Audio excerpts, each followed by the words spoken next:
টাকা থাকা শর্ত বলে না যে টাকা থাকলে কথা আছে যে টাকা থাকলে কাঠের পুতুলও ভাই কথা বলে, কিন্তু আমরা টিকিট পাইতেছি না। মানে সাংবাদিক পর্যন্ত জানে না ভাই টিকিট কোথায় দিতেছে, এদিকে দিতেছে না ওদিকে দিতেছে না।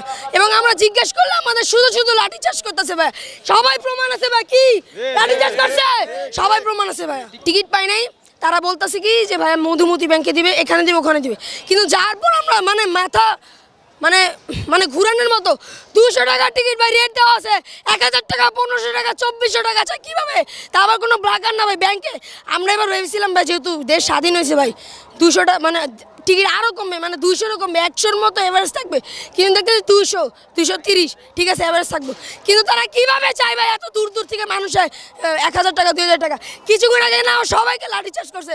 আমরা এখানে এইসব অনেকে আসার পর বলছি ভাইয়া আমাদের একটা সমাধান দেন, কারণ সবারই তো খেলা দেখার মন আছে টিকিট কেটে। আমরা তো আর ফ্রি বলি নাই যে ভাই আমাদের ফ্রি দেন, আমরা টাকা দিয়ে খেলা দেখবো।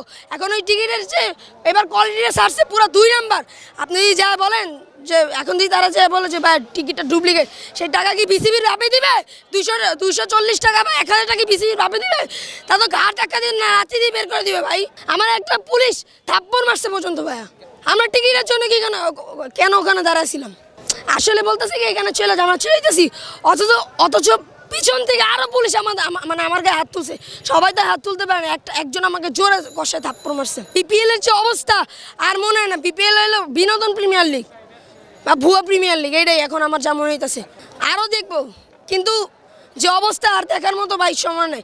তারা কীভাবে চায় আসলে ভাই 20% টিকিটের মধ্যে 10% যাবে ব্ল্যাকারদের কাছে, আর 10% ফান্ডে যাবে। এটাই নিয়ম। তারা নাহলে ব্ল্যাকারদের কাছে কষ্ট করে কিনতেই হবে, কারণ এত দূর থেকে মানে আসছে। এখন যদি টিকিটের দাম চাই 1000 2000, এখন এত দূর থেকে আসছে, এখন তাদের কিছু করার নাই, তাদের কিনতেই হবে।